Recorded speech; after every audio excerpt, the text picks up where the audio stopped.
देखिए आपका टाट चल रहा था भाई। और अपकृत में आपका जनरल एक्सेप्शन बताया जा रहा था।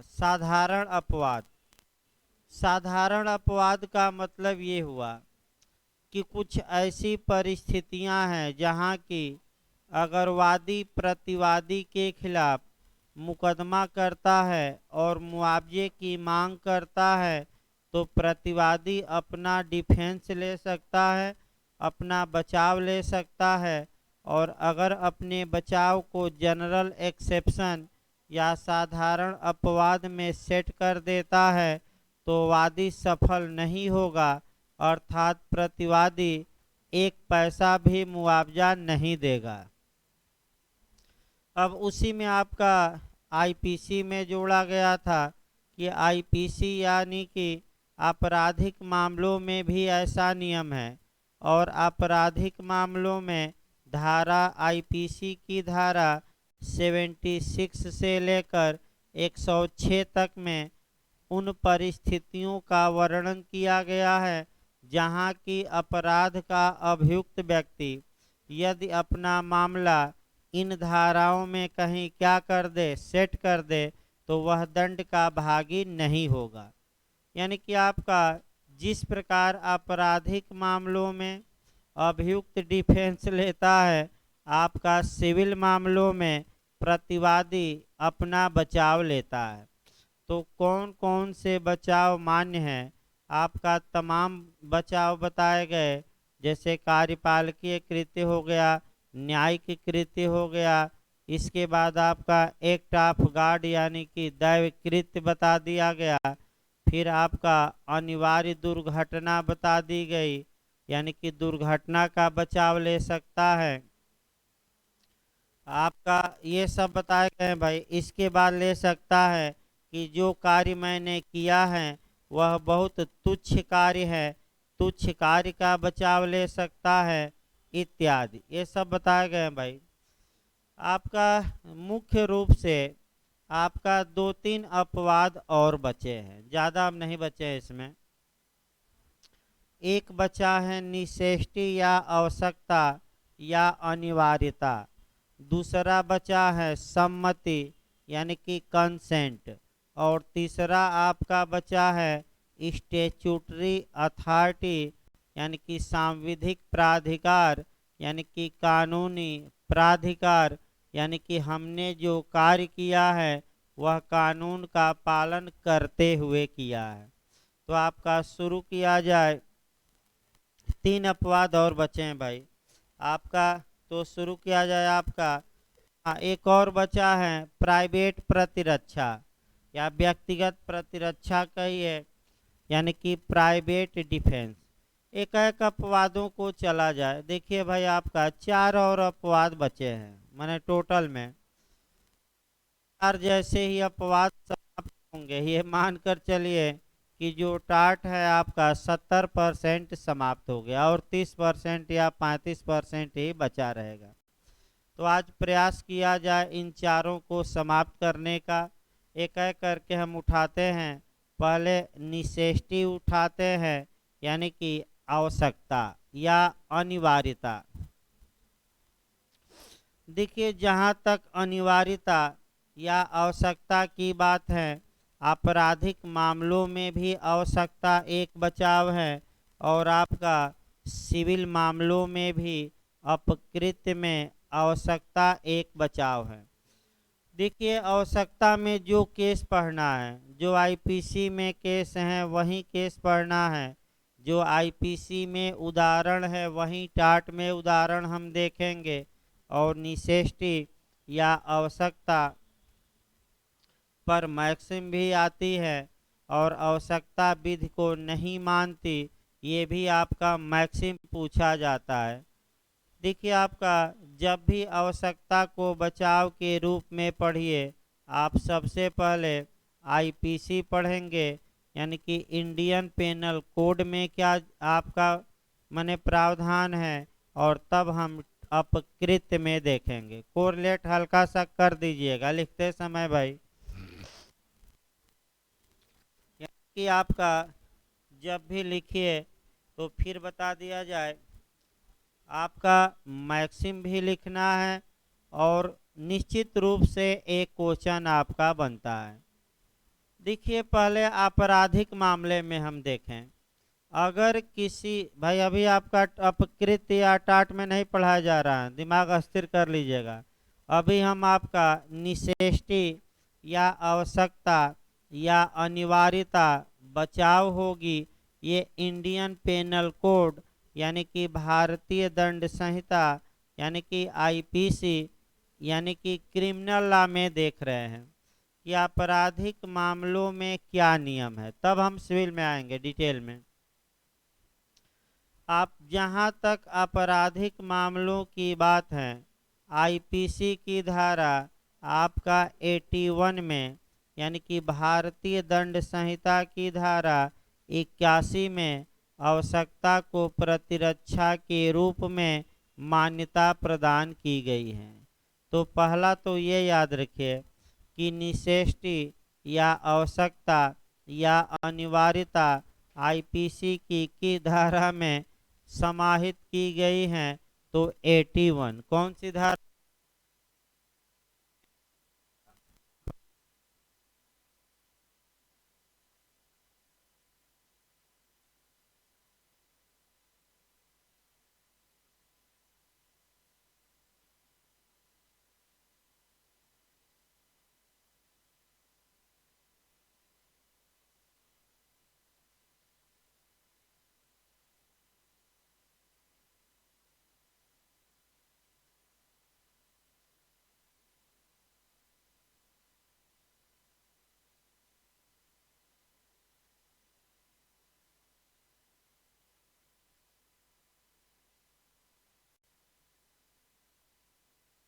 स्थिति में आ जाए कि दो बुराइयों में से एक बुराई का चयन करना उसके लिए आवश्यक हो, तो ऐसी बुराई का चयन करे जिसमें नुकसान ज़्यादा हो कि कम हो।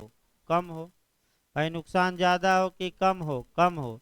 ऐसी दशा में और यदि वह ऐसी बुराई का चयन करता है जिसमें नुकसान कम हो, तो उसने कोई अपराध नहीं किया आ, और वह आईपीसी की धारा 81 का बचाव का हकदार होगा।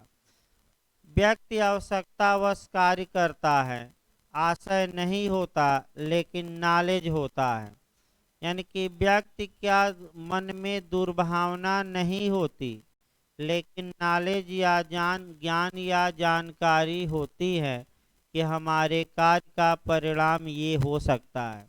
अब पहले तो एक उदाहरण देखिए आपराधिक मामले में।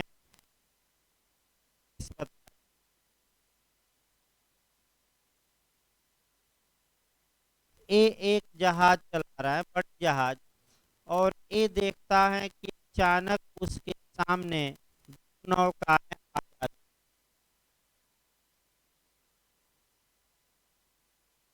हैं कि पहली नौका पर, छोटी नौका पर 50 लोग सवार हैं, नौका पर 10 लोग सवार हैं। यानी कि एक बड़ा जहाज जा रहा था, उसके आगे अचानक दो जहाज आ गए और एक छोटे जहाज आ गए। एक छोटे जहाज पर आपका 10-50 व्यक्ति सवार हैं और दूसरे छोटे जहाज पर 10 व्यक्ति। अब ये अपने को ऐसी स्थिति में पाता है कि या तो वह अपना जहाज 10 व्यक्तियों की ओर मोड़ दे या 50 व्यक्तियों की ओर। ए का इरादा या इंटेंशन या आशय ये नहीं है कि वह इन व्यक्तियों को जान से मार दे, लेकिन नॉलेज है कि अगर 50 वाले की ओर हम मोड़ेंगे तो हो सकता है वह नौका डूब जाए और 50 लोग क्या हो जाए, मर जाए। और 10 व्यक्तियों की ओर अगर हम बड़ी जहाज मोड़ते हैं तो हो सकता है कि 10 व्यक्ति डूब कर क्या हो जाए, मर जाए। तो आप लोग बताइए, जब दो बुराइयों में से एक बुराई चुननी है तो कौन सी बुराई चुनी जाए जिसमें नुकसान ज्यादा हो कि कम हो? तो कम, तो किधर नौका मोड़ दे वो? 10 व्यक्तियों की ओर। और 10 लोग अगर मर गए तो क्या ए ने कोई अपराध किया? नहीं किया, तो कौन सी धारा बचाव देगी आईपीसी की? 81। ये पहला उदाहरण।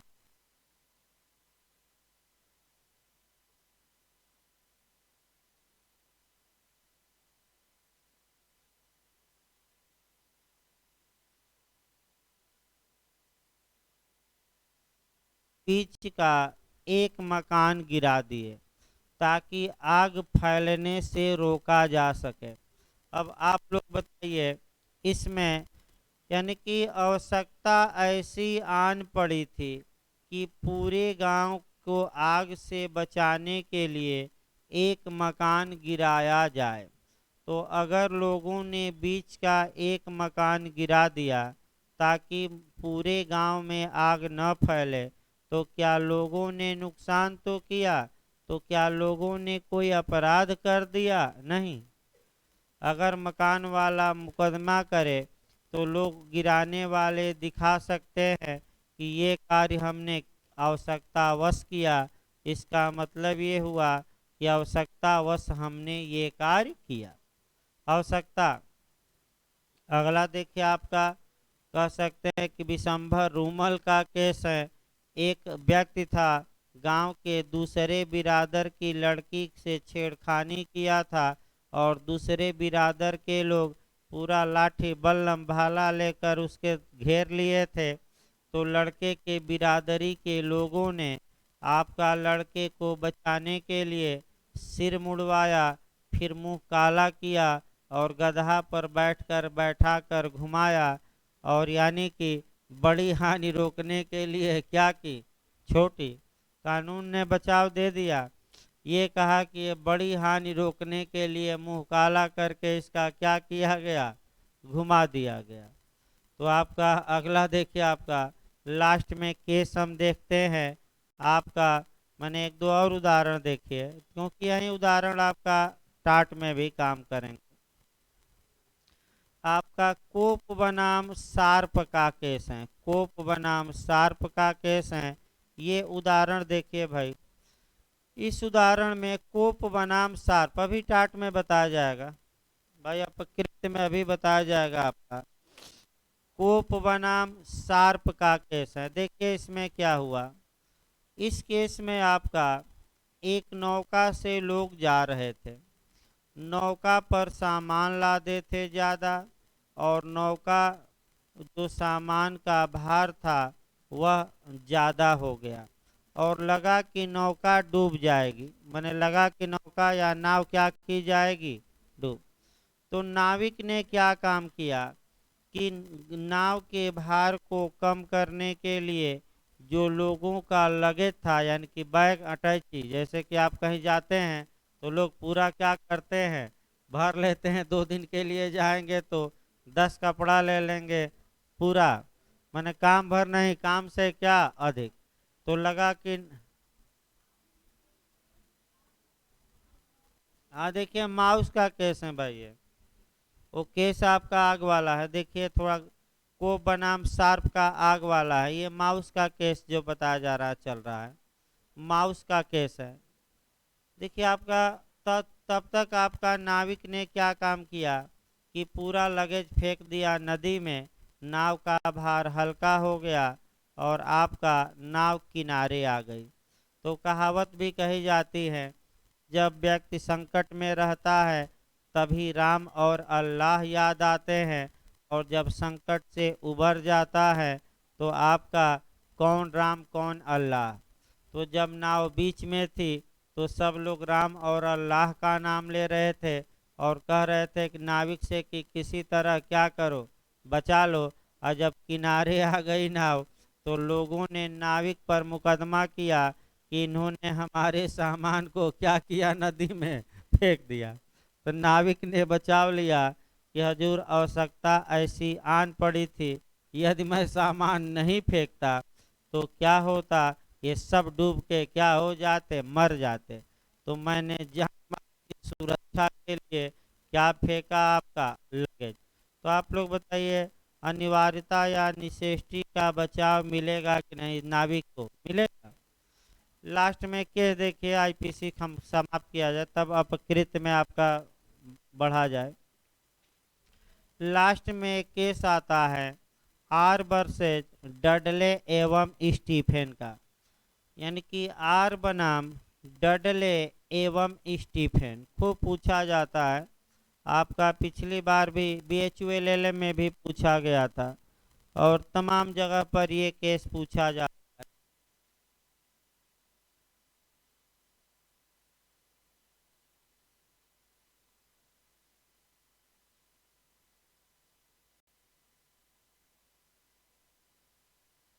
आर बनाम डडले एवं स्टीफेन का केस देखिए, इसका उपनाम है मैग्ना नीटी का मामला।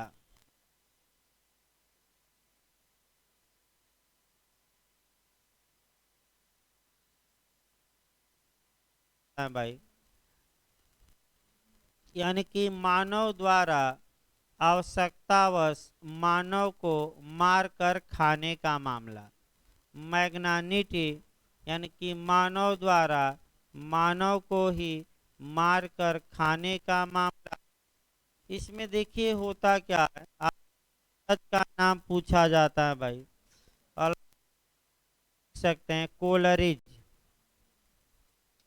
जज का नाम भी पूछा गया है कोलरिज। वैसे आईपीसी में डिटेल में चलेगा, ये तो भाई कोरिलेट केवल किया जा रहा है कि आईपीसी में भी ऐसा बचाव है। कोलरिज देखिए आपका ये कोटेशन जो मैं बता रहा हूँ ये BHULL में भी पूछा गया था, यूपी में भी आपका APOJ में आ चुका है और वह कोटेशन ये आया है कि सामान्यतः अपने जीवन को बचाना एक कर्तव्य है। यानी कि सामान्यतः अपने जीवन को बचाना एक कर्तव्य है, लेकिन दूसरों के जीवन को बचाने के लिए इसका बलिदान कर देना, इसको बलि वेदी पर चढ़ा देना, ये परम कर्तव्य है। यही वाक्य आपका बार बार पूछा जा रहा है। यानी कि अपने जीवन को आप बचाइए, लेकिन जहाँ आवश्यकता पड़े दूसरे के जीवन को बचाने के लिए आप अपने जीवन का बलिदान कर दीजिए, उससे बड़ा त्याग नहीं हो सकता। ये हम अपने वाक्य, हमारा वाक्य नहीं है, ये किस जज का वाक्य है, कोलरिज का। और किस केस में इन्होंने कहा, तो आर बनाम डडले एवं स्टीफेन। देखिए होता क्या, जैसे आप लोग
और तुमको कोई आवश्यकता नहीं था।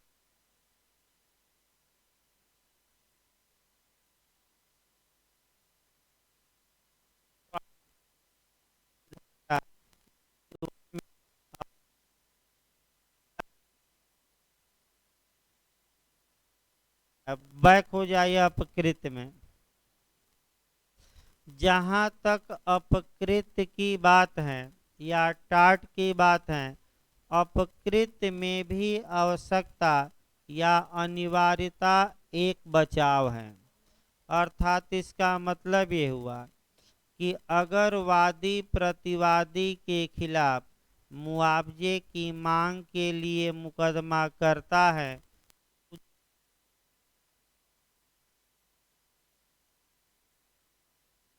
मुआवजे की मांग के लिए मुकदमा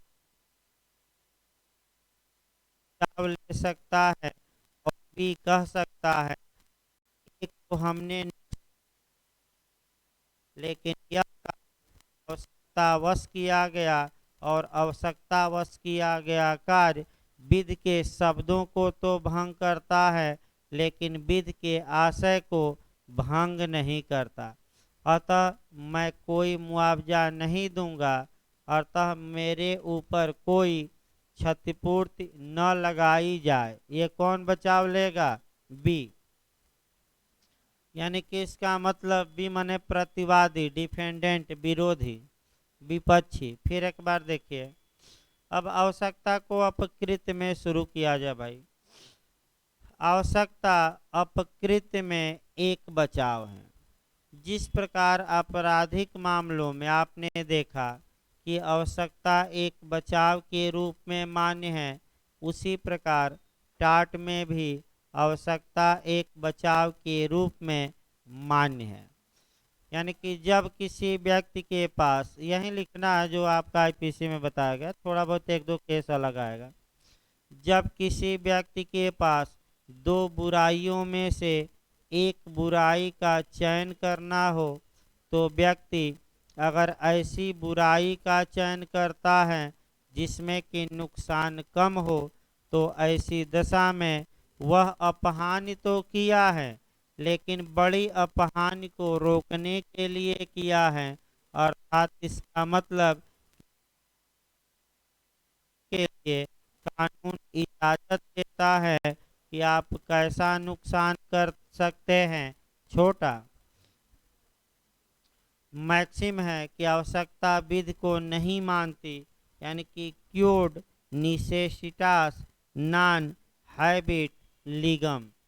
क्योड निसेसिटास नॉन हैबिट लीगम, यानी कि आवश्यकता विधि को नहीं मानती। इसका मतलब ये हुआ कि आवश्यकता कानून को वशीभूत कर लेती है। वशीभूत कर लेती है का मतलब अपने बस में कर लेती हैं। इसका मतलब समझिए भाई, आवश्यकता कानून को वशीभूत कर लेती है। इसका मतलब ये हुआ कि जिस प्रकार कोई व्यक्ति जिन को, जिन जानते हैं ना, फिल्मों में आते हैं जिन, जिन को अपने बस में कर लेता है, इसी प्रकार आवश्यकता भी आपका कानून को अपने बस में कर लेती है, वशीभूत कर लेती है। और आवश्यकतावश अगर कोई कार्य किया जाता है तो ये कानून का उल्लंघन तो है, लेकिन कानून का जो आशय है उसका उल्लंघन नहीं है। यानी कि व्यक्ति कानून का उल्लंघन तो करता है, लेकिन कानून के इरादे को उल्लंघन नहीं करता। अतः आवश्यकतावश किया गया कार्य क्षम्य है। और आवश्यकता कानून को आगे बढ़ने से क्या करती है? देती है। क्यों रोक देती है? क्योंकि व्यक्ति ने बुराई तो किया, लेकिन बड़ी बुराई को क्या करने के लिए? रोकने के लिए।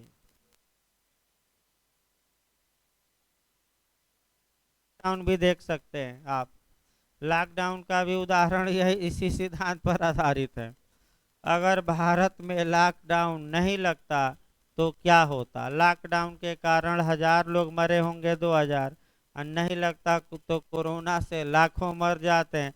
तो बड़ी हानि को रोकने के लिए उस समय के लिए अगर जीवन पर प्रतिबंध लगा भी दिया गया तो माना जाएगा कि अनुचित, क्योंकि आवश्यकता यही तो कहती है हानि रोकने के लिए कौन सी हानिकारक कर दो छोटी। भाई आपका देखिए रहते, कोई सोचा भी नहीं था आपका कि ऐसी परिस्थिति भी आ जाएगी। और जो लोग रोज दो बूंद लेते हैं, मस्त रहते हैं, भविष्य की नहीं सोचते, उनसे जाकर पूछिए कहाँ कहाँ भोजन के लिए टहलना पड़ा। भाई भोजन के लिए इस कैंप से उस कैंप भागते थे, पुलिस भी डंडा चलाती थी, देखिए कितना बवाल हुआ। तो इसीलिए व्यक्ति को, आपका ये नियम है कि व्यक्ति को हर एक परिस्थिति के लिए तैयार रहना चाहिए। आज क्या है कल क्या होगा कोई भरोसा नहीं। यानी कि आज आप कह सकते हैं, मैंने किसी बारे में कोई गारंटी नहीं है। यानी कि आपका कोरोना काल ने बता दिया कि भाई कोई निश्चितता नहीं है, कब क्या हो जाए, कब ट्रेन बंद हो जाए, कब बस बंद हो जाए, कब पेट्रोल महंगा हो जाए, कब पेट्रोल बंद हो जाए, कोई भरोसा नहीं। तो इसके लिए तैयार हमेशा आदमी को रहना चाहिए, और संकट काल में खासकर धैर्य रखना चाहिए। कई लोगों का हार्ट अटैक हो गया, भाई सबका नुकसान हुआ व्यापार में, फिर कमा लेंगे जीवन रहेगा तो और क्या। लेकिन बड़े हानि रोकने के लिए क्या किया? ये भी एक उदाहरण आप, अगला देखिए भाई आपका शेक्सपियर भी कहते हैं। यानी कि आपका शेक्सपियर सुने होंगे नाम, काफी आपका प्रसिद्ध व्यक्ति हैं। कई आपका कह सकते हैं कि ड्रामे इत्यादि लिखे हैं, विद्वान थे, हर एक बात में टांग अड़ाएंगे, एविडेंस में जाएंगे, वहाँ भी आपका मृत्युकालिक कथन में कई जगह आएंगे। तो शेक्सपियर कहते हैं कि आवश्यकता कानून को नहीं मानती। यानी कि आवश्यकतावश किया गया कार्य कानून का उल्लंघन तो करता है, लेकिन वह दंडनीय नहीं है। इसके बाद आपका केस देखना पड़ेगा, केस वही केस है, अलग से कोई केस नहीं है। तो आपका केस देख लिया जाए। माउस का वाद हमने बता ही दिया आपका। माउस के वाद में नाविक ने क्या फेंक दिया था? सामान। इसके बाद आपका कोप बनाम शार्प का केस बताया गया, जिसमें कि क्या लग गई थी पूरे मोहल्ले में? आग। देखिए एक दो और हम आपका कह सकते हैं कि आवश्यकतावश किया गया कार्य बताते हैं। वैसे उदाहरण काफी बताए गए हैं आपका। देखिए आपका आवश्यकता, तीन चार उदाहरण बताए गए भाई। अब आपका आगे बढ़ा जाए, चार पांच उदाहरण पर्याप्त है, उतना ज़्यादा नहीं। अब हो गया उदाहरण, बहुत ज़्यादा उदाहरण भी रोक देगा मैंने सिलेबस को। अगला देखा जाए प्राइवेट प्रतिरक्षा। यानी कि आप अगला देखिए भाई आपका, अगला जो बचाव हम देख रहे हैं, लिख लीजिए इसको ना हो तो। अच्छा, या व्यक्तिगत प्रतिरक्षा, या इसको सेल्फ डिफेंस भी कभी काल कहा जाता है। प्राइवेट प्रतिरक्षा या व्यक्तिगत प्रतिरक्षा या सेल्फ डिफेंस, सुने हैं कि नहीं कभी नाम नए लोग? भाई कुछ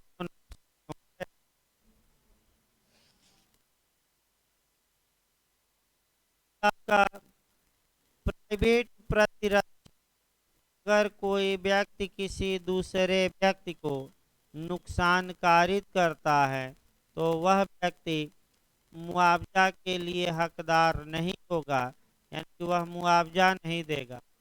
लेकिन प्राइवेट प्रतिरक्षा को या व्यक्तिगत प्रतिरक्षा को हम अपकृत में पढ़ाएं, इसके पहले ये आवश्यक है कि क्या व्यक्तिगत प्रतिरक्षा आपराधिक मामलों में भी बचाव होती है कि नहीं। तो इसको लिख लीजिए, हो सकता है ना हो भाई। है कि नहीं, नोट्स में है ना? पेज नंबर कौन है? पेज पेज नंबर होगा वो, देखिए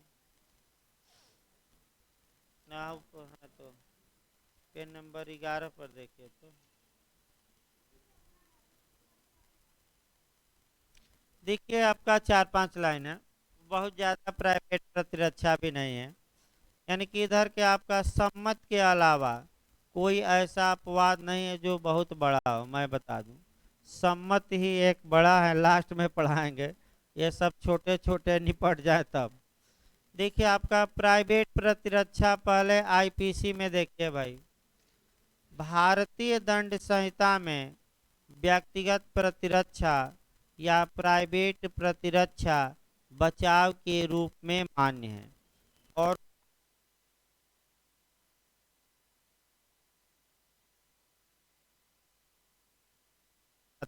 बिहार में यूपीओ में बना था क्वेश्चन। भारतीय दंड संहिता की धारा आपका 96 से लेकर 106 तक में व्यक्तिगत प्रतिरक्षा को मान्यता दी गई है। इसको समझने का प्रयास करिए।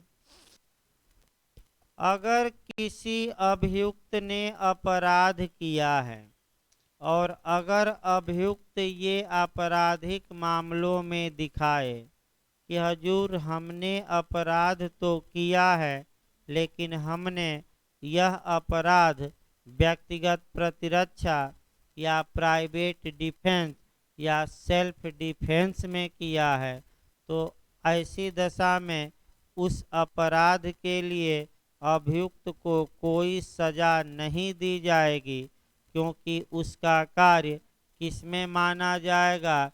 व्यक्तिगत प्रतिरक्षा। एक दो उदाहरण देखिए भाई, पहले समझने के लिए आपका।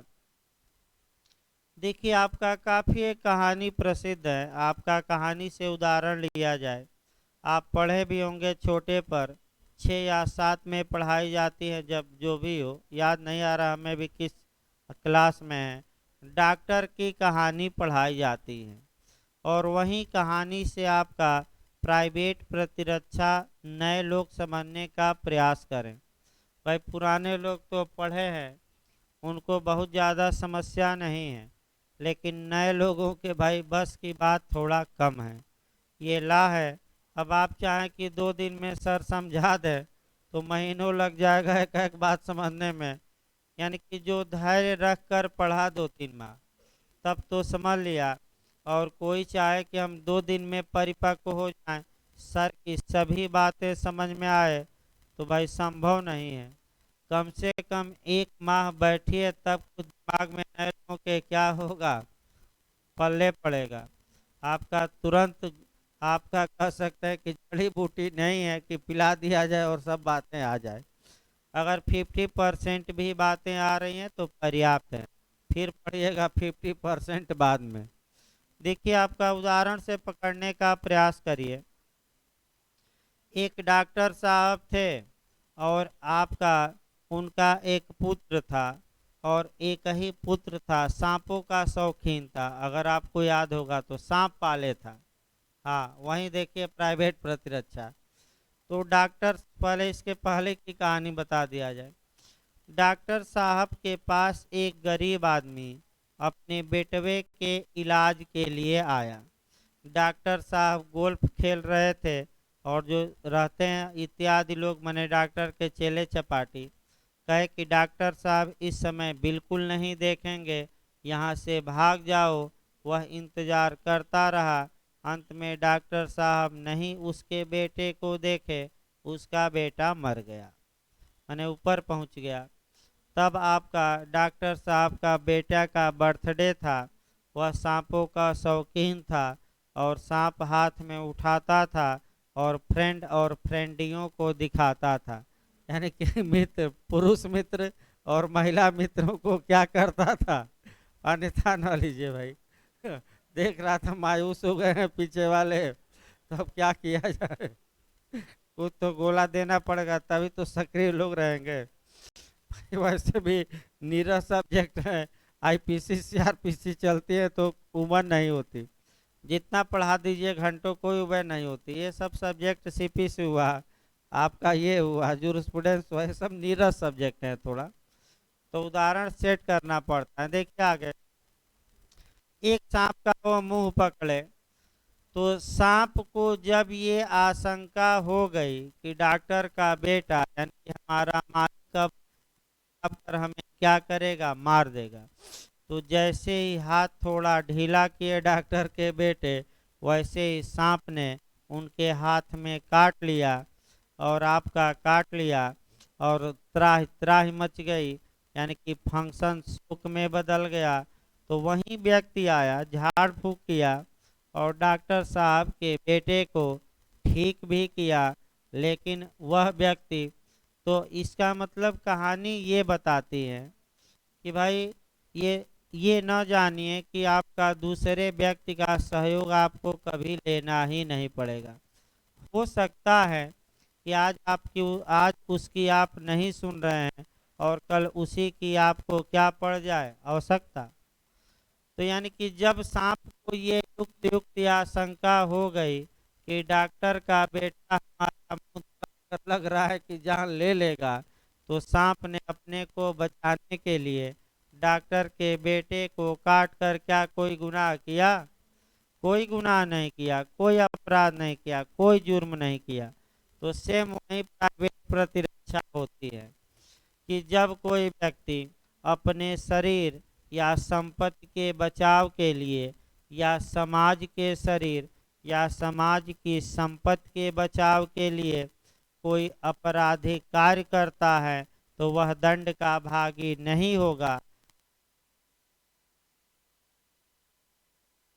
स्थिति मौजूद है तो आप शरीर, अपने शरीर और दूसरे के शरीर को बचाने के लिए हमलावर की मृत्यु कार्य कर सकते हैं, जान से मार सकते हैं, अपने बचाव में और समाज के बचाव में। तो कौन सी धारा? 103। ये बिहार में कौन पूछा था भाई इस बार? 100 पूछा था कि 103? हाँ, 103। की प्राइवेट प्रतिरक्षा में कब मृत्यु कारित की जा सकती है? तो कौन सी धारा? 103। और शरीर की प्राइवेट प्रतिरक्षा में कब मृत्यु कारित की जा सकती है? तो कौन सी धारा मारेंगे? 100। भाई सेक्शन याद रखिए, यूपीजे का ही मॉडल बना दिया जाए।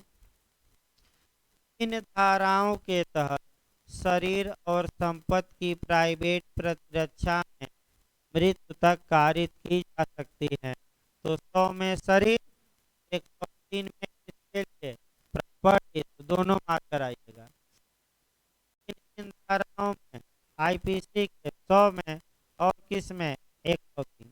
एक और धारा 106 अभी ना जानिए, बस दो ही धारा जानिए भाई। यानी कि कुल मिलाकर एक लाइन आईपीसी अब समाप्त किया जाता है, उपकृत में। इसी में ये नियम है कि अगर कोई व्यक्ति अपने शरीर और अन्यों के शरीर, अपनी संपत्ति और अन्यों की संपत्ति के बचाव के लिए अगर बल या हिंसा का प्रयोग करता है, तो उसने कोई अपराध नहीं किया। उसका कार्य संपत्ति या शरीर के प्राइवेट प्रतिरक्षा या व्यक्तिगत प्रतिरक्षा में किया गया कार्य माना जाएगा, और उसे अपराध नहीं माना जाएगा, और वह व्यक्ति बचाव का क्या होगा? हकदार। अब ये अपकृत में कहाँ तक मान्य है? बैक हो जाइए टाट में।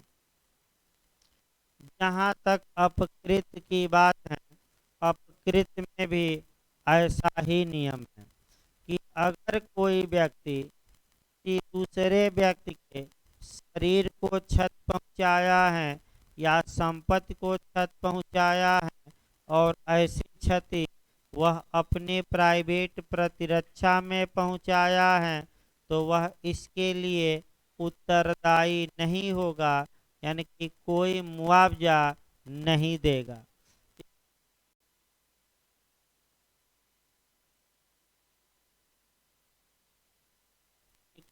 ए किसके खिलाफ मुकदमा करता है? बी के खिलाफ। तो बी अपना प्रतिरक्षा अपकृत में ले सकता है कि हजूर ए को हमने नुकसान तो पहुंचाया, लेकिन हमने नुकसान प्राइवेट प्रतिरक्षा के अधिकार में पहुंचाया, अतः हम एक पाई भी नुकसान नहीं देंगे। तो कौन बचाव ले सकता है प्राइवेट प्रतिरक्षा का अपकृत में? आपका प्रतिवादी। और मुआवजा देगा कि नहीं देगा? नहीं देगा। बस अपकृत समाप्त हो गया। और क्या है भाई, आपका दो ही लाइन में। थोड़ा 10-15 मिनट ब्रेक ले लीजिए भाई, तब अपकृत ही चलेगा आपका। समझ ना।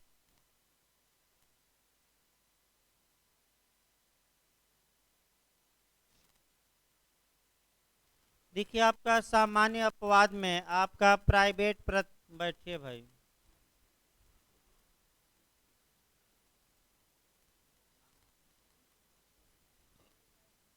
प्राइवेट प्रतिरक्षा आपको बताया गया, यानी कि एक तो निसेष्टी या आवश्यकता बताई गई कि अपकृत में आवश्यकता भी बचाव है, अर्थात प्रतिवादी ये मांग कर सकता है कि हमने गलत कार्य तो किया है, लेकिन किस वश किया है? आवश्यकतावश, यानी कि बड़ी हानि को रोकने के लिए हमने छोटी हानि कारित की है। इसके बाद प्राइवेट प्रतिरक्षा बताया गया, यानी कि अपकृत में प्राइवेट प्रतिरक्षा भी एक बचाव है, और आपका प्रतिवादी ये कह सकता है कि हम मुआवजा नहीं देंगे क्योंकि हमने जो कार्य किया है आपका शरीर या संपत्ति या दोनों के बचाव में किया है। और आपका आईपीसी में भी प्राइवेट प्रतिरक्षा बचाव है, और आपका अपकृत में भी। अब दो बचाव और बचे हैं, माने सामान्य बचाव, विशिष्ट अभी आगे बताए जाएंगे।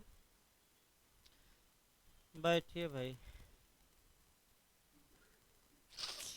दो बचाव और आपका बचा है। एक सांविधिक प्राधिकार, यानी कि स्टेचुटरी अथॉरिटी। इसको देखिए, आइए भाई जल्दी आप लोग। सांविधिक प्राधिकार का मतलब ये हुआ कि अगर प्रतिवादी ने कानून का पालन करते हुए, विधि का पालन करते हुए, या कानून में दिए गए कर्तव्यों का पालन करते हुए अगर कार्य किया है, तो ऐसी दशा में वादी इसके लिए कोई मुआवजा वसूल नहीं सकता।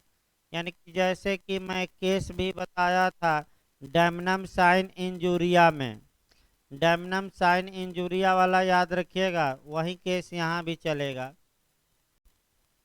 फिर एक बार देखिए, अगर प्रतिवादी ने कानूनन कार्य किया है या कानून के अनुसार अपना कार्य किया है, तो भले ही वादी को कोई नुकसान हुआ हो, वादी प्रतिवादी से मुआवजा की मांग करने का हकदार नहीं है। क्यों? क्योंकि वह कार्य कानून द्वारा प्राधिकृत था। कैसा था? कानून द्वारा प्राधिकृत। जैसे कि आपका उदाहरण के रूप में ग्लोसेस्टर ग्रामर स्कूल का केस बताया गया था कि एक स्कूल पहले से चल रहा था और दूसरे व्यक्ति ने बगल में स्कूल खोला, फीस कम रखी, और पहले स्कूल के बच्चे दूसरे स्कूल में आ गए, तो पहले स्कूल वाले को नुकसान तो हुआ, लेकिन किसी विधिक अधिकार का हनन नहीं हुआ, अतः एक पाई भी मुआवजा पाने का हकदार वह नहीं है। यानी कि इस पहला उदाहरण। दूसरा उदाहरण, जैसे व्यापार करना। अगर एक व्यक्ति व्यापार कर रहा है, दूसरा उसके बगल में वह व्यापार करने लगा, और उसके ग्राहक टूटकर दूसरी दुकान पर चले गए, तो दूसरे व्यापारी ने आपका कोई अपराध भी नहीं किया, कोई अपकृत भी नहीं किया, क्योंकि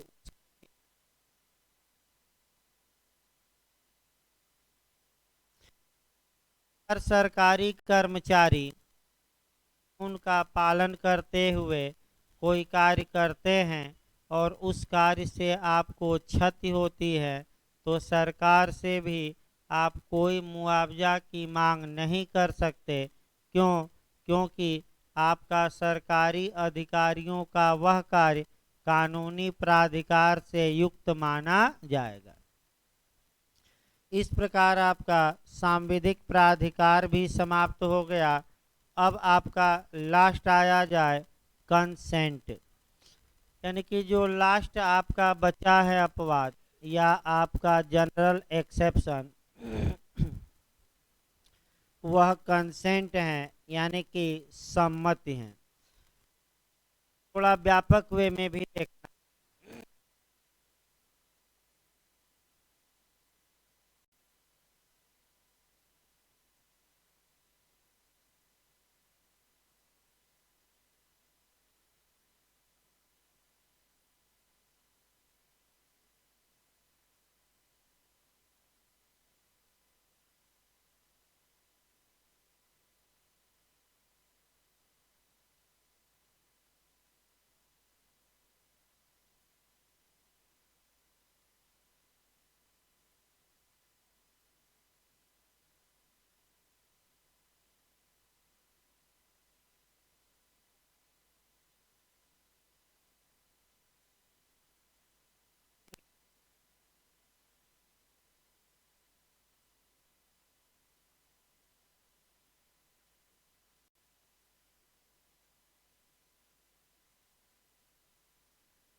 कि नहीं, ये हम अब देखेंगे। पहले आपका कंसेंट में 3 एंगल देखिए, अलग से लिख लीजिएगा एक लाइन भाई, हो सकता है नोट में कम हो। पहले हम संविधान देखते हैं। इंटरव्यू में भी ये क्वेश्चन आपका आ चुका है। देखिए आपका भारतीय संविधान के भाग 3 में अनुच्छेद 12 से लेकर 35 तक में फंडामेंटल राइट या मौलिक अधिकार या मूल अधिकार दिए गए हैं।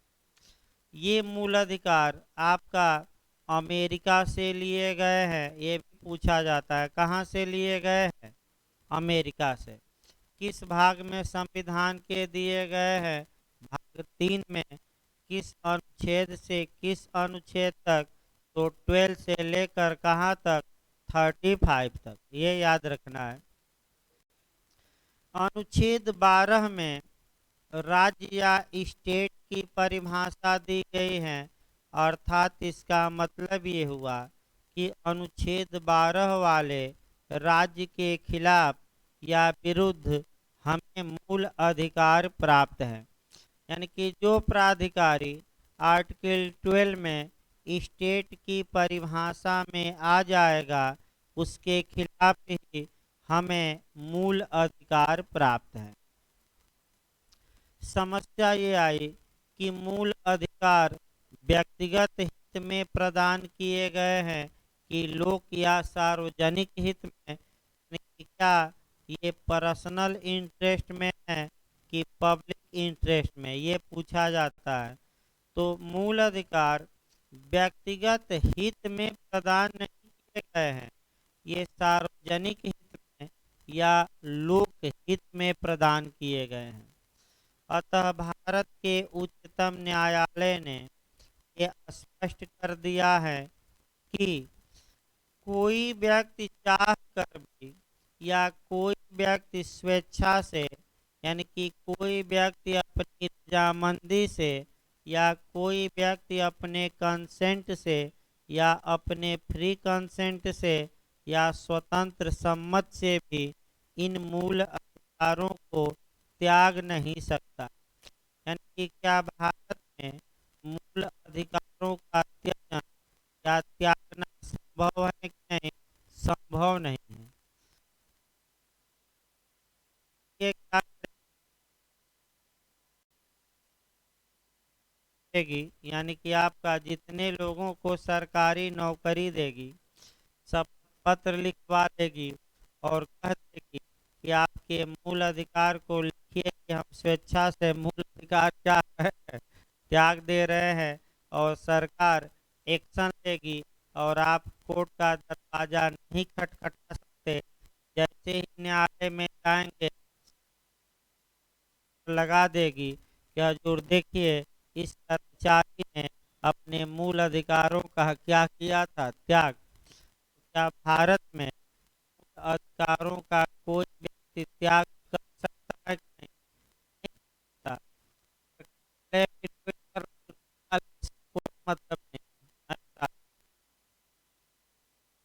व्यक्ति अधिकारों का त्याग कर सकता है। अमेरिका का नियम दूसरा है, रटे रहिए। भारत में संभव नहीं है। अर्थात भारत में अगर एक उदाहरण देखिए, अगर भारत में सरकार से कोई व्यक्ति करार करता है और करार द्वारा ये कहता है कि हम समता का अधिकार नहीं मांगेंगे, सरकार हमें समता से वंचित कर दे, तो क्या मूल अधिकार छूट जाएगा कि बना रहेगा? बना रहेगा। क्यों? क्योंकि ये मूल अधिकार व्यक्तिगत हित के लिए नहीं, इंटरव्यू के लिए भी तैयार रखिए, किस हित के लिए दिए गए हैं? सार्वजनिक या समाज के हित के लिए। अतः मूल अधिकारों का सम्मत से भी त्यजन संभव नहीं है। भारत में कर सकता है। आपका अब आइए आपका कॉन्ट्रैक्ट देखा जाए। संविदा अधिनियम में भी आपका बिहार में कई बार बन चुका है। संविदा अधिनियम में भी सम्मति या कंसेंट को परिभाषित किया गया है।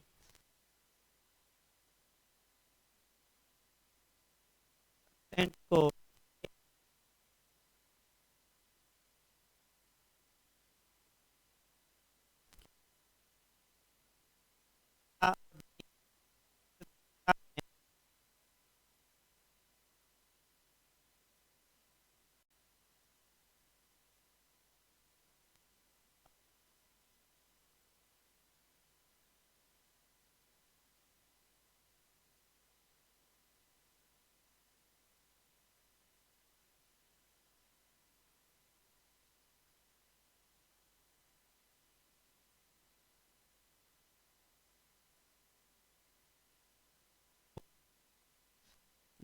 दो या दो से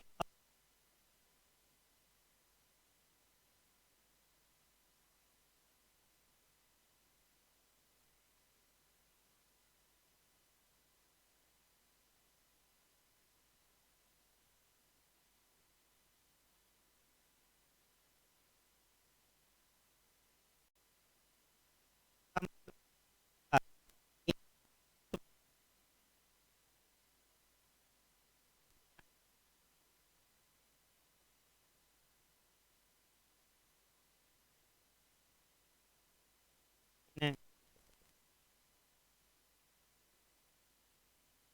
दूसरा ऑप्शन दिया एक भाव में रजामंद होना, तीसरा ऑप्शन दिया एक बात या एक भाव में रजामंद, और चौथा एक बात और एक भाव में रजामंद, तो क्या मारेंगे? और मारेंगे कि या वाला?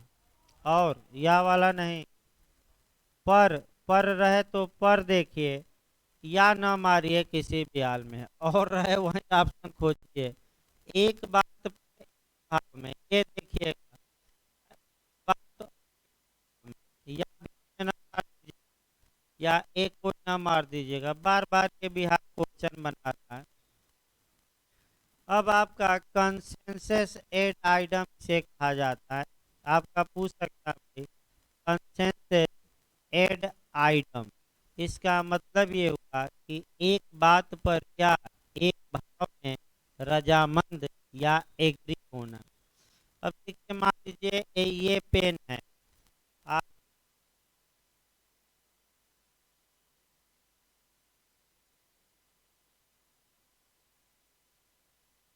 यह पेन या बी को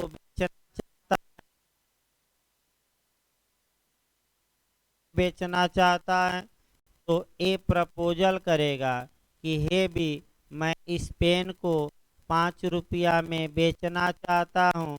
बी उस प्रपोजल को एक्सेप्ट कर लिया है। ये जानता है कि इसी पेन को खरीदना है और कितने रुपए में। बताइए, एक बात इसमें क्या हुआ, एक क्या हुआ, थिंक क्या हुई, और सेम सेंस या सेम भाव या आपका एक दाम, तो एक दाम कितना हो गया? 5।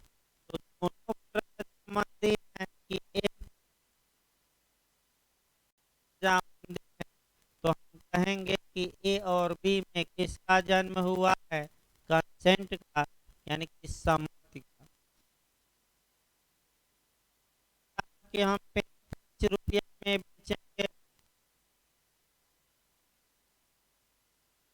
तो बताइए क्या आपका कंसेंट जन्म लिया कि नहीं? तो एक बात पर तो ठीक है, लेकिन एक मिस कर रहा है, कौन सा? हाँ, तो आपका बता भी गया था कॉन्ट्रैक्ट में भाई, जो प्रपोजल शर्तों के साथ स्वीकार किया जाता है, यानी कि अपनी ओर से बी ने क्या किया है, शर्त लगा दिया कि 5 में नहीं, कितना में हम खरीदेंगे, 4 में, उसको एक नाम दिया गया था, काउंटर ऑफर या प्रति प्रस्ताव। आगे बढ़ा जब भाई आपका स्वतंत्र सम्मति कब कही जाएगी, तो धारा 14 कॉन्ट्रैक्ट की बताती हैं, और 14 में फ्री कंसेंट यूपीजे में आ चुका है कि स्वतंत्र सम्मति या फ्री कंसेंट कहाँ परिभाषित है, तो गलत न हो, किस धारा में? कॉन्ट्रैक्ट के 14 में। अगर किसी करार के लिए सम्मति, धारा 15 में प्रपीड़न यानी कि कोर्सन, धारा 16 में अनड्यू इन्फ्लुएंस यानी कि असम्यक असर, धारा 17 में फ्रॉड यानी कि कपट, धारा 18 में मिथ्या व्यपदेशन की मिसरिप्रेजेंटेशन, 20, 21, 22 में के अधीन या भूल के अधीन पाई गई है, वह सम्मति स्वतंत्र सम्मति नहीं कही जाएगी। इस प्रकार कॉन्ट्रैक्ट में भी सम्मति है, और जब तक कि कंसेंट जन्म नहीं लेगा,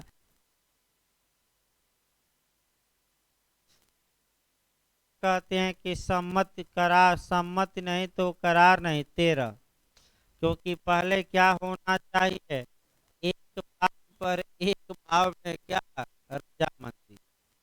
तो अब कोई भी दिक्कत तो नहीं, लोगों को बताएं थोड़ा बहुत, फिर बता पाएगी, क्योंकि आपका नए लोग भी काफी पुराने लोग हैं, तो पुराने लोगों के लिए उतना समस्या नहीं है, क्योंकि वो भाई पढ़े हैं, पर नए लोग ना समझ में आए तो एक बार बताइए, फिर समझा आ जाएगा।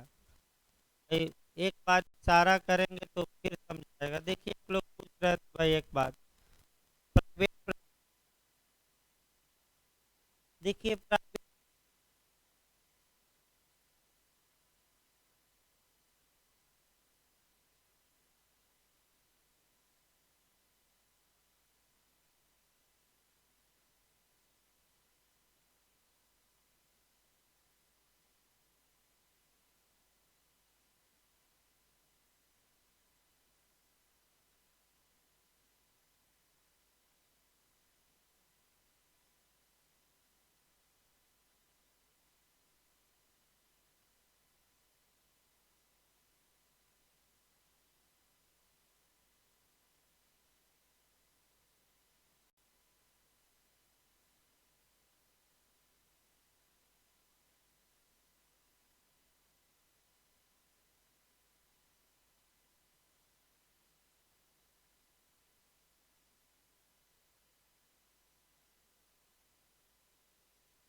धारा और बढ़ जाए आईपीसी के कौन सी धारा में? 98। ये भी ज्यादा पूछा जा रहा है। यानी कि कुल मिलाकर अगर पागल किसी को मार देता है, किसी की धारा फांसी में बचाव का हक नहीं होगा।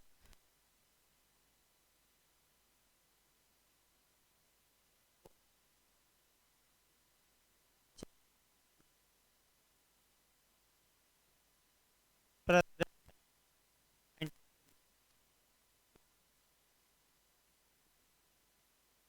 की जाती है, उतना नहीं यहाँ डिटेल में बताएंगे। सिर्फ आपको ये है, आप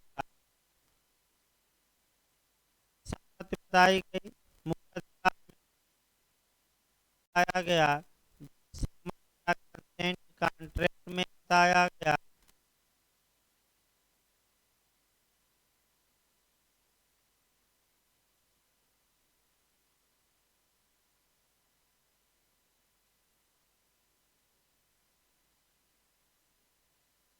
ये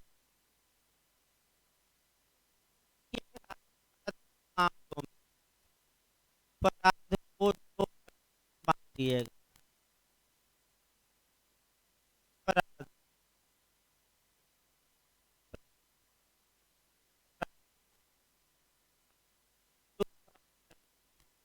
का नियम बता रहा है।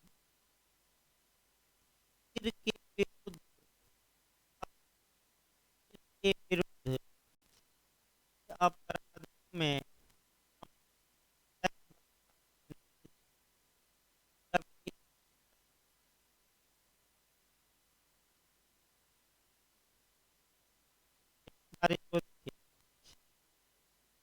आबादी के विरुद्ध अपराधों में या कंसेंट सदैव बचाव नहीं देगा। सम्मति रजामंदी सदैव क्या देती है? बचाव। अच्छा क्वेश्चन बताएगा। अपराधों में नहीं होगी। अपराध आपका जैसे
वो अलग बात है, बचाव नहीं है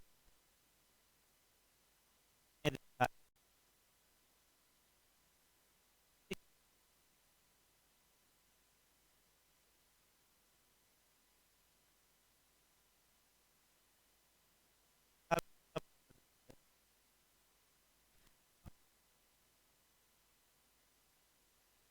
इस धारा में एक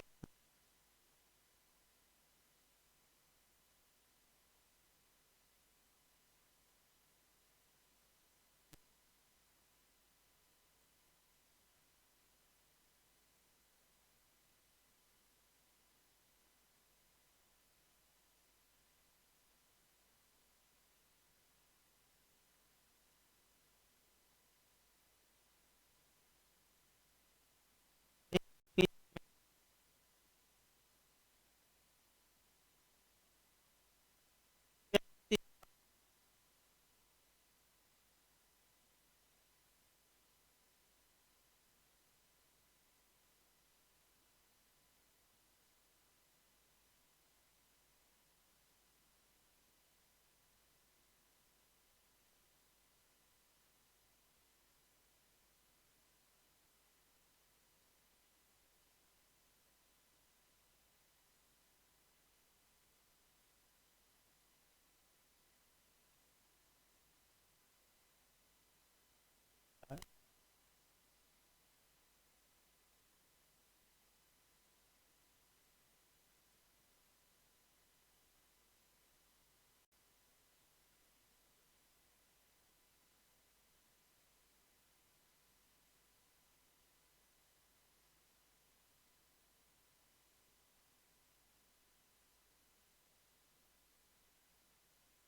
एक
कि